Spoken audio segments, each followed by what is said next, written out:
Leçon 10. Comment obtenir de Dieu ce que vous désirez? Écriture, Marc 5, versets 25 à 34, 1 Samuel 17, versets 45 à 47, 49, 50 et 54, Luc 15, versets 18 à 20 et 24. Vérité fondamentale. Si nous nous trouvons au bas de l'échelle de la vie, c'est parce que cela correspond au niveau de notre foi. Lorsque nous parlerons et croirons juste, nous monterons jusqu'au sommet. Les 4 étapes de la foi tracées dans cette leçon sont si simples qu'elles risquent de paraître stupides. Pourtant, lors de son ministère terrestre, Jésus s'exprimait de façon à être compris par des gens sans instruction. Il a parlé de vignes et de vergers, de bergeries et de bergers. Il a illustré simplement les vérités spirituelles afin que les gens du peuple les comprennent. Son message n'était pas compliqué, mais clair, net et précis. Marc 5, 25 à 34. Or, il y avait une femme atteinte d'une perte de sang depuis 12 ans. Elle avait beaucoup souffert entre les mains de plusieurs médecins. Elle avait dépensé tout ce qu'elle possédait. Et elle n'avait éprouvé aucun soulagement, mais était allée plutôt en empirant.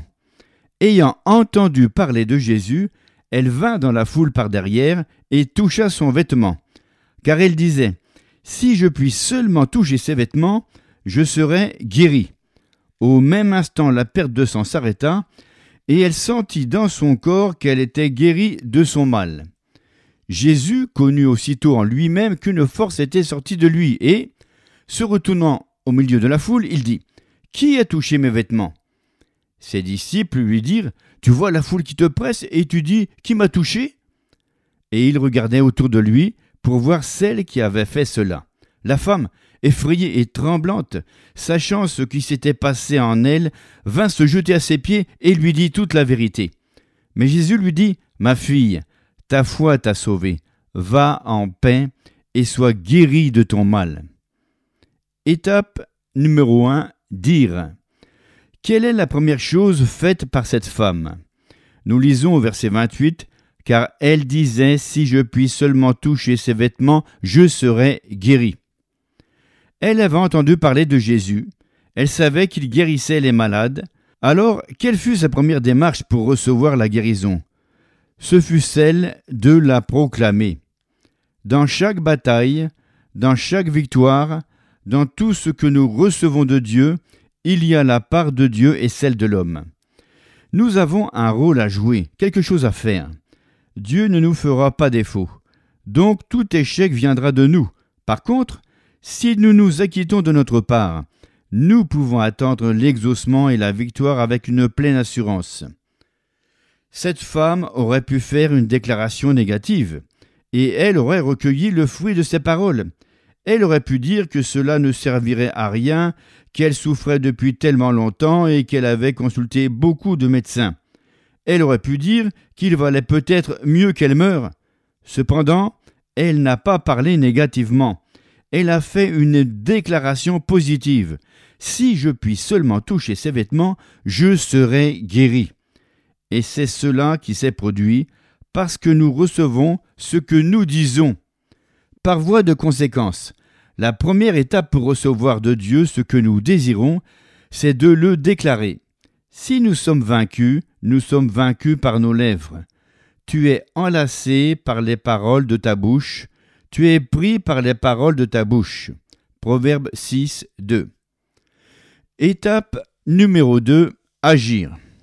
Cela n'aura fait aucun bien à cette femme de dire « Si je puis seulement toucher ses vêtements, je serai guérie », sans agir en conséquence. La défaite ou la victoire dépend de ce que nous faisons. Nous recevons ou ne recevons pas selon nos actions. La femme atteinte de la perte de sang a parlé et a agi en conséquence. Elle a touché les vêtements de Jésus. Étape numéro 3. Recevoir. Premièrement, la femme a proclamé sa guérison, elle a confessé sa foi. Deuxièmement, elle a agi en conséquence en étendant la main pour toucher le maître. Troisièmement, elle a reçu sa guérison. elle a ressenti dans son corps qu'elle était guérie de son mal. Remarquez que la sensation et la guérison ont suivi la déclaration et l'action. La plupart des gens veulent expérimenter la sensation et la guérison avant de déclarer et d'agir. Pourtant, la foi n'opère pas ainsi. La déclaration et l'action doivent précéder la sensation et la guérison. Jésus a ressenti qu'une force était sortie de lui. Le monde entier s'inquiète de l'explosion de bombes nucléaires à cause des matières radioactives que ces bombes déchargent dans l'atmosphère. Il s'agit de forces que l'on ne peut ni voir ni sentir, mais qui sont néanmoins mortelles et dangereuses. Par contre, il y a à l'œuvre sur la terre une puissance invisible qui n'est ni mortelle ni dangereuse. Elle est toujours présente partout et peut nous délivrer de tout ce qui nous ligote et nous fait du mal. C'est la puissance de Dieu. Étape numéro 4. Rendre témoignage. Le verset 33 affirme que la femme atteinte d'une perte de sang vint dire toute la vérité à Jésus. Celui-ci veut que nous parlions afin que les autres reçoivent. La première étape pour obtenir de Dieu ce que notre cœur désire est de le dire. La quatrième étape est d'en rendre témoignage. Il y a une différence. Au début, la femme a dit ce qu'elle croyait, puis elle a rendu témoignage de ce qui était arrivé. Nous devons proclamer par la foi ce que nous désirons obtenir de Dieu avant de le recevoir.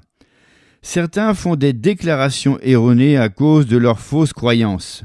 Ces gens ne recevront que lorsqu'ils commenceront à croire juste et à parler en conséquence. 1 Samuel 17, versets 45 à 47, 49, 50 et 54. David dit aux Philistins, « Tu marches contre moi avec l'épée, la lance et le javelot, et moi, je marche contre toi au nom de l'Éternel des armées, du Dieu de l'armée d'Israël que tu as insulté. Aujourd'hui, l'Éternel te livrera entre mes mains. Je t'abattrai et je te couperai la tête. Aujourd'hui, je donnerai les cadavres du camp des Philistins aux oiseaux du ciel et aux animaux de la terre. Et toute la terre saura qu'Israël a un Dieu. Et toute cette multitude saura que ce n'est ni par l'épée ni par la lance que l'Éternel sauve, car la victoire appartient à l'Éternel. Et il vous livre entre nos mains. » Il mit la main dans sa gibecière, y prit une pierre, et la lança avec sa fronde. Il frappa le Philistin au front, et la pierre s'enfonça dans le front du Philistin, qui tomba le visage contre terre. Ainsi, avec une fronde et une pierre, David fut plus fort que le Philistin, il le terrassa et lui ôta la vie.